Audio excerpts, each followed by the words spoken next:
ಎಲ್ರಿಗೂ ನಮಸ್ಕಾರ. ನನ್ನ ಹೆಸರು ಸುಮನ್ ಅಂತ. ಇವತ್ತು ನಾವು ಜೆ ಪಿ ಸರ್ ಕ್ಲಾಸಿಗೆ ಮಾಸ್ಟರ್ ಕ್ಲಾಸಿಗೆ ಬಂದಿದ್ದೀವಿ. ಸಬ್ಜೆಕ್ಟ್ ಬಂದು ಇದು problem solving, mind set problem solving ಅಂತ. ಸೊ ಅದರಲ್ಲಿ ನಾವು ಸಾಕಷ್ಟು ವಿಷಯಗಳನ್ನು ಇವತ್ತು ಬೆಳಗ್ಗೆಯಿಂದ 10 ಗಂಟೆಗೆ ಸ್ಟಾರ್ಟ್ ಮಾಡಿ 6 ಗಂಟೆ ತನಕ ಈ ಪ್ರೋಗ್ರಾಮನ್ನು ಇಟ್ಕೊಂಡಿದ್ರು ಸರ್. ಸಾಕಷ್ಟು ವಿಷಯಗಳನ್ನು ತಿಳ್ಕೊಂಡ್ವಿ ವಿಡಿಯೋ ಮೂಲಕ, ಮತ್ತು ನಾವು ಚರ್ಚೆ ಮಾಡೋದ್ರ ಮೂಲಕ, ಸರ್ ಮತ್ತು ನಮಗೆ ಎಕ್ಸ್ಪ್ಲೈನ್ ಮಾಡೋದ್ರ ಮೂಲಕ. ಇದರಿಂದ ನಾವು ಸಾಕಷ್ಟು ವಿಷಯಗಳನ್ನ ತಿಳ್ಕೊಂಡು ನಮ್ಮನ್ನು ನಾವು ಬೆಳವಣಿಗೆ ಮಾಡ್ಕೊಳ್ಳೋದಕ್ಕೆ ತುಂಬ ಅನುಕೂಲ ಆಯಿತು. ಹಾಗಾಗಿ ಎಲ್ರಿಗೂ ಧನ್ಯವಾದಗಳು. ನಮಸ್ಕಾರ ಎಲ್ಲರಿಗೂ. ಇವತ್ತಿನ ಮಾಸ್ಟರ್ ಕ್ಲಾಸ್, ಆಫ್ಲೈನ್ ಮಾಸ್ಟರ್ ಕ್ಲಾಸಿಗೆ ಬೆಂಗಳೂರಿಗೆ ಬಂದಿದ್ವಿ. ನಮ್ಮ ಹೆಸರು ಕಟೇರ್ ಸ್ವಾಮಿ, 76 ವೆಂಕಟಾಪುರ. ಇವತ್ತಿನ ಆಫ್ಲೈನ್ ಮಾಸ್ಟರ್ ಕ್ಲಾಸಲ್ಲಿ 4 ವಿಷಯಗಳ ಬಗ್ಗೆ ತಿಳ್ಕೊಂಡ್ವಿ. ಅದರಲ್ಲಿ ಮೊದಲನೇದು ಪೂರ್ವಗ್ರಹ ಪೀಡಿತ, ಎರಡನೇದು ಮನೋಭಾವ, ಮೂರನೇದು ಏಕಾಗ್ರತೆ, 4ನೇದು ದೃಷ್ಟಿಕೋನ. ಈ 4 ನಮ್ಮ ಪ್ರತಿನಿತ್ಯ ನಾವು ಜೀವನದಲ್ಲಿ ನಾವು ಯಾವ ರೀತಿ ಅಳವಡಿಸ್ಕೊಂಡ್ರೆ ನಾವು ಸಕ್ಸಸ್ ಕಾಣ್ತೀವಿ ಅಂತೇಳಿ ಇವತ್ತಿನ ಕ್ಲಾಸಲ್ಲಿ ತುಂಬ ಚೆನ್ನಾಗಿ ನಮ್ಮ ಜೆ ಪಿ ಸಾರು ನಮಗೆ ತಿಳಿಸ್ಕೊಟ್ರು. ಹಾಗಾಗಿ ಇವತ್ತಿನ ಕ್ಲಾಸು ನಮಗೆ ಬೆಳಿಗ್ಗೆ 10 ಗಂಟೆಯಿಂದ ಸಂಜೆ 6 ಗಂಟೆವರೆಗೆ ಸದುಪಯೋಗ ಆಯಿತು. ಹಾಗೆ ಮೈಂಡ್ ಸೆಟ್ ಪ್ರಾಬ್ಲಮ್, ಇದ್ರ ಬಗ್ಗೆ ತುಂಬ ಚೆನ್ನಾಗಿ ನಮ್ಮ ಸಮಸ್ಯೆಗಳ ಬಗ್ಗೆ ಸ್ಲೈಡ್ಸ್ ಮೂಲಕ ತುಂಬ ಚೆನ್ನಾಗಿ ಅರ್ಥ ಮಾಡಿಸಿದ್ರು. Thank you sir. ನಮಸ್ತೆ. ಜೆ ಪಿ ಸರ್ ಅವರ ಕ್ಲಾಸ್ಗೆ ನಾನು ಫಸ್ಟ್ ಟೈಮು ಇವತ್ತು ಬಂದಿರೋದು. ನಾವು ಇದರಿಂದ ಏನಪ್ಪ ತಿಳ್ಕೊಬೋದು ಅಂದ್ರೆ ಸಾಕಷ್ಟು ವಿಚಾರಗಳು ಇಲ್ಲಿ ತಿಳ್ಕೊಬೋದು. ಫಸ್ಟ್ ಟೈಮ್ ಬಂದಿರೋದ್ರಿಂದ ನನಗೆ ಅಷ್ಟು ಮಾತಾಡೋಕ್ಕೆ ಆಗ್ತಾಯಿಲ್ಲ. ಬಟ್ ಇವರು ಕ್ಲಾಸ್ಗಳನ್ನ ಅಟೆಂಡ್ ಮಾಡ್ತಾಯಿದ್ರೆ ನಾವು ಕೂಡ ಮುಂದೆ ಸಾಕಷ್ಟು ಬದಲಾವಣೆ ಆಗ್ಬೋದು ಅಂತ ಅವರು ನಮಗೆ ತೋರಿಸ್ಕೊಡ್ತಾ ಇದ್ದಾರೆ. ಎಲ್ಲರಿಗೂ ಮತ್ತು ನಮಸ್ಕಾರ. ಅಮೃತರಾಜ್ ಜೆ ಕೆ ಅಂತ. ಮತ್ತು ನಾನು ಇವರು ಆಫ್ಲೈನ್ ವರ್ಕ್ಶಾಪ್ ಅಟೆಂಡ್ ಆಗಿದ್ದೀನಿ. ಈ ಒಂದು ವರ್ಕ್ಶಾಪಲ್ಲಿ ತುಂಬ ಚೆನ್ನಾಗಿ ಹೇಳ್ಕೊಟ್ಟಿದ್ದಾರೆ ಸರ್ ನಮಗೆ. ಆಮೇಲೆ ಏಕಾಗ್ರತೆ ಅಂದರೆ ಏನು, ಮೆಡಿಟೇಷನ್ ಅಂತಂದರೆ ಏನು, ಸಮಸ್ಯೆ ಮತ್ತು ನಿವಾರಣೆ ಅಂತಂದರೆ ಏನು, ಆಮೇಲೆ ಸಕಾರಾತ್ಮಕ ಮನೋಭಾವ ಅಂತಂದರೆ ಏನು ಅಂತ ಹೇಳಿದ್ದಾರೆ. ಆಮೇಲೆ ಇದರಿಂದ ನಮಗೆ ಹೆಚ್ಚು ಒಂದು ಅಭಿವೃದ್ಧಿ ಆಗಲಿಕ್ಕೆ ಅನುಕೂಲ ಆಗಿದೆ. ಇಷ್ಟು ಹೇಳ್ಬಿಟ್ಟು ಒಂದೆರಡು ಮಾತನ್ನು ನಾನು ಮುಗಿಸ್ತಾ ಇದ್ದೀನಿ. ಮತ್ತು ನಮಸ್ಕಾರ. ಎಲ್ರಿಗೂ ನಮಸ್ಕಾರ. ನಾನು ರವಿನಾಥ್ ಶೆಟ್ಟಿ ಅಂತ. ಇವತ್ತು ಜೆ ಪಿ ಸರ್ ಅವರ ಆಫೀಸಿಗೆ ಆಫ್ಲೈನ್ ಕ್ಲಾಸಸ್ಸಾಗಿ ಅಟೆಂಡ್ ಮಾಡ್ತಾಯಿದ್ದೀವಿ. ಬೆಳಗ್ಗೆಯಿಂದ ಒಂದು ಮೈಂಡ್ ಸೆಟ್ ಅಂತಕ್ಕಂಥ ಒಂದು ಸಬ್ಜೆಕ್ಟ್ ಬಗ್ಗೆ ಮಾತಾಡ್ತಾ ಇದ್ವಿ. ಅದ್ರ ಬಗ್ಗೆ ಪ್ರಾಬ್ಲಮ್ ಸಾಲ್ವಿಂಗ್ ಮೈಂಡ್ ಸೆಟ್ ಅಂತ. ಒಂದು ಪ್ರಾಬ್ಲಮ್ ಸಾಲ್ವ್ ಆಗಬೇಕಾದ್ರೆ ಅದಕ್ಕೆ ಮೈಂಡ್ ಸೆಟ್ ಯಾವ ರೀತಿ ಮಾಡ್ಕೋಬೇಕು, ಅದ್ರ ಪ್ರಿಪ್ರೇಷನ್ ಏನು, ಅದು ಅದ್ರದ್ದು ವ್ಯಾಲ್ಯೂಗಳು ಏನು ಅಂತಂದು, ಮತ್ತು ನಮ್ಮ ಪೂರ್ವಗ್ರಹ ಪೀಡಿತವಾಗಿ ಇರ್ತಕ್ಕಂಥ ನಮ್ಮ ಒಳಗಿಂದ ಯಾವುದೇ ಒಂದು ಇದರಿಂದ ಮನಸ್ಸನ್ನು ಇಟ್ಕೊಂಡು ನಾವು ಪಾಸ್ಟು ಪ್ರೆಸೆಂಟು ಹೆಂಗಿರ್ತೀವಿ ಅಂತಕ್ಕಂಥದ್ದನ್ನೆಲ್ಲವೂ ಅಚ್ಚುಕಟ್ಟಾಗಿ ಅವನ್ನ ಹೇಳ್ತಾ ಬಂದರು. ಆ ಒಂದೊಂದು ಪ್ರಾಬ್ಲಮ್ಗಳ ಸಾಲ್ವ್ ಮಾಡ್ಕೊಳೋದಕ್ಕೋಸ್ಕರ ನಾವು ಯಾವ ರೀತಿ ಪ್ರಿಪೇರ್ ಆಗಬೇಕು ಅಂತಂದು ಹೇಳ್ಬಿಟ್ಟು ತುಂಬ ಅದಕ್ಕಿಂತ ಇನ್ನೂ ಅನೇಕ ವಿಷಯಗಳು ಇದರಲ್ಲೆಲ್ಲ ಬಂದು ಅನೇಕ ವಿಷಯಗಳು ನಾವು ಎಲ್ಲವನ್ನೂ ಕಲಿತ್ಕೊಂಡು ಅದರ ಒಂದು ನಮ್ಮ ಬೌದ್ಧಿಕ ಮಟ್ಟವನ್ನು ಇಂಪ್ರೂವ್ ಮಾಡ್ಕೊಂಡಿದ್ದೀವಿ. ಇವತ್ತು ಒಂದೇ ದಿವಸದಲ್ಲಿ ಸಂಪೂರ್ಣ ನಮಗೆ ಬೇಕಾಗಿರುವಂಥ ಎಲ್ಲ ಒಂದು ವಿಟಮಿನ್ಸ್ ಅಂತಂದು ಹೇಳ್ತೀನಿ ನಾನು. ಯಾಕೆಂದರೆ ನಮಗೆ ಸಿಕ್ಕುವಂಥ ನಮ್ಮ ಬೌದ್ಧಿಕ ಮಟ್ಟಕ್ಕೆ, ಅಂದರೆ ನಮ್ಮ ಮನಸ್ಸಿನ ಮಟ್ಟಕ್ಕೆ ಒಂದು ಮಿನರಲ್ಸ್, ವಿಟಮಿನ್ಸ್ ಎಲ್ಲ ಸಿಕ್ಕಂಗಾಗಿದೆ ಒಂದು ರೀತಿಯಲ್ಲಿ. ಆದ್ದರಿಂದ ಮೈಂಡ್ ಬೆಳವಣಿಗೆಗೆ ಇಂಥ ಒಂದು ಬೌದ್ಧಿಕತೆ ಬೇಕಾಗಿತ್ತು. ಒಂದು 10 ಅಥವಾ 50 ಬುಕ್ ಓದೋವಷ್ಟು ಇದು ಇವತ್ತು ಒಂದು ಚರ್ಚೆನ ಸಿಕ್ಕಿದೆ ಅಂತಂದರೆ ಅದು ನಮ್ಮದೊಂದು ಅದೃಷ್ಟ ಅಂತಂದೇ ಹೇಳಬೇಕಾಗುತ್ತೆ. ಇಷ್ಟು ಹೇಳಿ ನನ್ನ ಈ ಒಂದು ವರ್ಕ್ಶಾಪ್ನ ಕೊನೆಯ ನನ್ನ ಮಾತುಗಳನ್ನ ಮುಗಿಸ್ತಾ ಇದ್ದೀನಿ. ನಮಸ್ಕಾರ.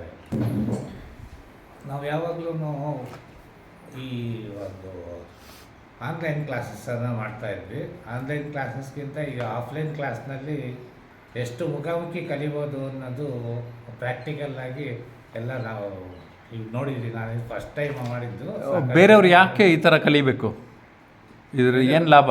ಬೇರೆಯವ್ರು ಯಾಕೆ ಕಲಿಬೇಕು ಅಂತಂದರೆ, ಬೇರೆಯವರು ಅವರಿಗೆ ಬೇಕಾಗುವಂಥ ಅವರಲ್ಲಿರೋಂಥ ವೀಕ್ನೆಸ್ಗಳನ್ನ ನಾವು ಇದು ಮಾಡ್ಕೋಬೋದು. ಕಂಡುಕೊಳ್ಬೋದು. ಯಾಕೆಂದರೆ ನಮ್ಮ ತಪ್ಪುಗಳು ನಮಗೆ ಗೊತ್ತಾಗಲ್ಲ. ನಾವೇನಾದ್ರು ನಮ್ಮ ಸೊಸೈಟಿನಲ್ಲಿ ನಾವು ಸೊಸೈಟಿ ಜೊತೆಲಿ ನಾವು ಮಿಂಗಲ್ ಆಗೋದಾಗಲಿ, ಅದ್ರ ಜೊತೆಲಿ ಕೆಲಸ ಮಾಡೋದಾಗಲಿ, ನಮ್ಮ ಮನೆ ಇದ್ರದ್ದು ಆಗ್ಬೋದು, ಸಂಸಾರದ್ದು ಅಥವಾ ಬೇರೆ ಇದ್ರದ್ದೇ ಆಗ್ಬೋದು, ಅವನ್ನೆಲ್ಲರನ್ನ ಹೆಂಗೆ ಫೇಸ್ ಮಾಡೋದು, ಜನಗಳನ್ನ ಫೇಸ್ ಮಾಡೋದು, ಸೊಸೈಟಿ ಫೇಸ್ ಮಾಡೋದು ಹೆಂಗೆ, ಮತ್ತು ಒಂದು ಸ್ಟೇಜ್ ಮೇಲೆ ನಿಂತ್ಕೊಂಡು ನಾವು ಮಾತಾಡೋದು ಹೇಗೆ ಅಂತಲೂ ಕೂಡ ಅದನ್ನು ಕಲ್ತ್ಕೊಳೋಕ್ಕೆ ಸಾಧ್ಯ ಆಗುತ್ತೆ. ಅದರಲ್ಲೂ ಆನ್ಲೈನ್ಗಿಂತ ಈಗ ಆಫ್ಲೈನು ಇನ್ನೂ ಪವರ್ಫುಲ್ ಆಗಿರುತ್ತೆ ಅಂತ ಹೇಳ್ಬೋದು. ಯಾಕೆಂದರೆ ಡೈರೆಕ್ಟ್ ಮುಖಾಮುಖಿ ಇರೋದ್ರಿಂದ ಮುಖಾಮುಖಿ ನಾವು ಪ್ರಾಕ್ಟಿಕಲಾಗಿ ಕಲಿಬೋದು. ಥಿಯರಿಟಿಕಲ್ಗಿಂತ ಪ್ರಾಕ್ಟಿಕಲ್ಲು ತುಂಬ ಬೇಗ ಅದು ಕಲಿಯೋದಕ್ಕೆ ಸಾಧ್ಯತೆ ಆಗುತ್ತೆ ಮತ್ತು ನಮ್ಮ ಮೈಂಡಿಗೆ ಕೂತ್ಕೊಳ್ಳುತ್ತೆ. ರೆಕಾರ್ಡಿಂಗ್ ಮೈಂಡಲ್ಲಿ ರೆಕಾರ್ಡ್ ಜಾಸ್ತಿ ಆಗುತ್ತೆ, ಮೆಮೊರಿ ಪವರ್ ನಿಂತ್ಕೊಳ್ಳುತ್ತೆ. ಏಕೆಂದರೆ ನಾವು ಓದಿದ್ದು ಇದ್ರದ್ದು ಎಲ್ಲ ನೋಡಿದ್ದು ಅವೆಲ್ಲನೂ ಮೆಮೊರಿ ಪವರ್ ನಿಂತ್ಕೊಳ್ಳೋದು ತುಂಬ ಕಡಿಮೆ. ಯಾಕೆ ಸಾವಿರಾರು ಫಿಲಮ್ಗಳು, ಸಾವಿರಾರು ಬುಕ್ಗಳು ಓದಿರ್ತೀವಿ, ಮೆಮೊರಿ ನಿಂತ್ಕೊಳ್ಳಲ್ಲ. ಆದ್ದರಿಂದ ನಾವು ಆಫ್ಲೈನ್ ಮಾಡಿದಾಗ ಮೆಮೊರಿ ಖಂಡಿತ ನಿಂತ್ಕೊಳ್ಳುತ್ತೆ. ಹಾಗಾಗಿ ವಿದ್ಯಾರ್ಥಿಗಳಾಗ್ಬೋದು, ಗೃಹಿಣಿಗಳಾಗ್ಬೋದು, ಉದ್ಯೋಗಿಗಳಾಗ್ಬೋದು, ಯಾರು ಬೇಕಾದ್ರೂ ಅದನ್ನು ಅಟೆಂಡ್ ಮಾಡ್ಬೋದು. ಅವರಿಗೆ ಬೇಕಾದಂಥದ್ದು ಎಲ್ಲದನ್ನು ಕೂಡ ಪಡ್ಕೋಬೋದು. ಸರ್ ಅವರು ಅದನ್ನು ಚೆನ್ನಾಗಿ ನಿಮ್ಗೆ ಆನ್ಲೈನ್ ಹೇಗೆ ಹೆಲ್ಪ್ ಆಗಿದೆ? ಆನ್ಲೈನ್ ದೂರ ಇದ್ದವರಿಗೆ ಅನಿವಾರ್ಯವೇ ಇಲ್ಲ ಅಂದಾಗ ಆನ್ಲೈನನ್ನು ಉಪಯೋಗಿಸ್ಕೋಬೋದು. ಯಾಕಂದರೆ ಎಲ್ಲೋ ಇರ್ತೀವಿ, ಯಾವುದೋ ಒಂದು ವಯಸ್ಸಾಗಿ ಒಂದು ಮರಳುಗಾಡನ್ನ ಸಿಕ್ಬಿಟ್ರೆ ಅದನ್ನು ಒಳ್ಳೆಯದೇ. ಯಾಕೆ ಎಲ್ಲೂ ಕೂಡ yes, okay, fine, good. Next S Amritraj. ನಮಗೆ ಆಫ್ಲೈನ್ ವರ್ಕ್ಶಾಪ್ ಅಟೆಂಡ್ ಆಗಿರೋದ್ರಿಂದ ಆತ್ಮವಿಶ್ವಾಸ ಹೆಚ್ಚಿಗೆ ಆಗಿರುತ್ತೆ ಮತ್ತು ಸಕಾರಾತ್ಮಕ ಮನೋಭಾವನೆ ಹೆಚ್ಚಿಗೆ ಆಗಿದೆ ಮತ್ತು ನನ್ನಲ್ಲಿ ವ್ಯಕ್ತಿತ್ವ ವಿಕಸನೂ ಆಗಿದೆ ಸರ್. ಆಮೇಲೆ ಮತ್ತು ನಾನು ಏನಪ್ಪ ಸಮಾಜಮುಖಿಯಾಗಿ ಬೆಳೀಲಿಕ್ಕೆ ಸಾಧ್ಯತೆ ಆಗಿದೆ. ಆಮೇಲೆ ಸಮಯ ಮತ್ತು ನಿರ್ವಹಣೆ ಮಾಡಲಿಕ್ಕೂ ಕೂಡ ನನ್ನಲ್ಲಿ ಆತ್ಮವಿಶ್ವಾಸ ಹೆಚ್ಚಿಗೆ ಆಗಿದೆ ಮತ್ತು ಫೋಕಸ್ ಮಾಡಲಿಕ್ಕೂ ಕೂಡ ಆಗಿದೆ. ಅಪ್ಡೇಟ್ ಆಗಿ ಅಪ್ಗ್ರೇಡ್ ಆಗಿ ಹೊಸ ವರ್ಷನ್ನಿಗೆ ನಾನು ಬದಲಿ ಆಗ್ತಾ ಇದ್ದೀನಿ. ನಾನು ಹಸನ್ಮುಖಿಯಾಗಿದ್ದೀನಿ. ಆಮೇಲೆ ಸಂಭಾಕಂಪನ ಕೂಡ ನನ್ನಲ್ಲಿ ಕಡಿಮೆ ಆಗಿದೆ. ಇಷ್ಟು ಹೇಳ್ಬಿಟ್ಟು ಈ ಒಂದೆರಡು ಮಾತನ್ನು ಮುಗಿಸ್ತಾ ಇದ್ದೀನಿ ಸರ್. ನಮಸ್ಕಾರ. ಬೇಕಿಂಗ್ ಎಷ್ಟೋ ಜನಕ್ಕೆ ವಿಚಾರಗಳು ಗೊತ್ತಿರುತ್ತೆ, ಬಟ್ ಅದು ಯಾವ ರೀತಿ ಹೋಗಬೇಕು ಅನ್ನೋದು ಗೊತ್ತಿರಲ್ಲ. ಯಾವ ದಾರಿಲಿ ಹೋದರೆ ನಾವು ಸಕ್ಸಸ್ ಕಾಣ್ಬೋದು ಅಂತ ಗೊತ್ತಿರಲ್ಲ. ಈ ವೇದಿಕೆಗೆ ಬಂದರೆ ಆ ಸಕ್ಸಸ್ಸನ್ನ ನಾವು ಕಾಣ್ಬೋದು. ಇವತ್ತಿನ ಆನ್ಲೈನ್ ಕ್ಲಾಸ್ಗೂ ಮತ್ತು ಆಫ್ಲೈನ್ ಕ್ಲಾಸಿಗೂ ಏನಪ್ಪ ವ್ಯತ್ಯಾಸ ಅಂತಂದರೆ, ನಾವು ಆನ್ಲೈನಲ್ಲಿ ಬರೀ ನಾವು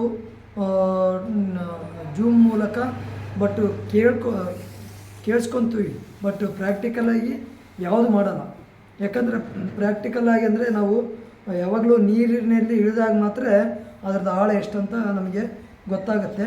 ಹಾಗಾಗಿ ನಾವು ಒಂದು ಈಜು ಕಲಿಬೇಕಾದ್ರೆ ಅಷ್ಟೇ, ನಾವು ನೀರಿಗೆ ಇಳಿದು ಯಾವ ರೀತಿ ಈಜು ಕಲಿಬೇಕೆಂಬುದು ಗೊತ್ತಾಗುತ್ತೆ. ನಾವು ಮೇಲೆ ನಿಂತ್ಕೊಂಡು ನೋಡಿದರೆ ಅದು ಗೊತ್ತಾಗಲ್ಲ. ಹಾಗಾಗಿ ಯಾವಾಗಲೂ ನಮ್ಮ ಕಲಿಕೆ ಆಗಾಗ ಪ್ರಾಕ್ಟಿಕಲ್ಲಾಗಿದ್ದರೆ ತುಂಬ ಕಲಿಕೆಗೆ ಒಂದು ಇದಂತ ಹೇಳ್ಬೋದು. ಯಾಕಂದರೆ ಪ್ರತಿದಿನದ ನಮ್ಮದು ಊಟ ಅಂತಂದರೆ ಅದು ಕಲಿಕೆ ಅಂತ ಒಂದು ಇವತ್ತು ಆಫ್ಲೈನ್ ಮಾಸ್ಟರ್ ಕ್ಲಾಸಲ್ಲಿ JP ಸರ್ ತುಂಬ ಚೆನ್ನಾಗಿ ಹೇಳಿದ್ದಾರೆ. ಹಾಗಾಗಿ ಆನ್ಲೈನ್ಗಿಂತ ಆಫ್ಲೈನ್ ತುಂಬ ಮುಖ್ಯ ಅಂತ ನಾನು ಹೇಳೋಕ್ಕೆ ಇಷ್ಟಪಡ್ತೀನಿ. ನನ್ನ ಹೆಸರು ಸುಮನ್ ಅಂತ. ನಾನು ಆಫ್ಲೈನ್ ಕ್ಲಾಸ್ಗೆ 2 ಕ್ಲಾಸಿಗೆ ಬಂದಿರೋದು. ಇವಾಗ ರೆಗ್ಯುಲರಾಗಿ ನಾನು ವೀಕ್ಲಿ ಝೂಮ್ ಮೀಟಿಂಗ್ ಅಟೆಂಡ್ ಮಾಡ್ತಾಯಿದ್ದೆ. ಬಟ್ ಆನ್ಲೈನ್ ಕ್ಲಾಸ್ಗೂ ಮತ್ತು ಆಫ್ಲೈನ್ ಕ್ಲಾಸ್ಗೂ ಏನು ವ್ಯತ್ಯಾಸ ಇದೆ ಅಂತ ಹೇಳಿದ್ರೆ, ನಾವು ಇಲ್ಲಿ ಮುಕ್ತವಾಗಿ ವಿಷಯಗಳನ್ನು ಚರ್ಚೆ ಮಾಡ್ಬೋದು. ಹಾಗಾಗಿ ಎಲ್ಲರೂ ಸಾಕಷ್ಟು ಜನ ಬಂದಿರ್ತಾರೆ, ಅವರವ್ರ ಎಕ್ಸ್ಪೀರಿಯೆನ್ಸು ಕೂಡ ಅವರು ಶೇರ್ ಮಾಡ್ತಾರೆ. ಶೇರ್ ಮಾಡೋದ್ರ ಜೊತೆಗೆ ನಾವು ಸಾಕಷ್ಟು ವಿಷಯಗಳನ್ನ ತಿಳ್ಕೊಳ್ತೀವಿ. ಇದರಿಂದ ಚೆನ್ನಾಗಿ ನಾವು ಬೆಳಿಬೋದು. ಹಾಗಾಗಿ ದಯವಿಟ್ಟು ನಾನು ಒಂದು ರಿಕ್ವೆಸ್ಟ್ ಏನು ಅಂದರೆ, ಯಾರಿಗೆ ನಾವೆಲ್ಲ ಗೊತ್ತಿದೆ, ಎಲ್ಲ ತಿಳ್ಕೊಂಡಿದ್ವಿ ಅನ್ನೋದಕ್ಕಿಂತ ಇದಕ್ಕೆ ಸೇರಿಕೊಂಡ್ರೆ, ಈ ಒಂದು ಕ್ಲಾಸಿಗೆ ಸೇರಿಕೊಂಡಾಗ ನಿಮಗೆ ಸಾಕಷ್ಟು ವಿಷಯಗಳು ತಿಳಿಯುತ್ತೆ, ಚೆನ್ನಾಗಿ ಇನ್ನೂ ಬೆಳಿಬೋದು. ನೀವು ಕೂಡ ಉತ್ತಮವಾಗಿ ಎಲ್ರಿಗೂ ವಿಷಯಗಳನ್ನ ತಿಳಿಸ್ಬೋದು. ಓಕೆ ಸ್ನೇಹಿತರೆ, 9341259267 ಅಥವಾ 9620303000ಗೆ ಸಂಪರ್ಕ ಮಾಡಿ ನೀವು ಆನ್ಲೈನ್ ಅಥವಾ ಆಫ್ಲೈನ್ ಕ್ಲಾಸ್ ಸೇರಿ. Thank you.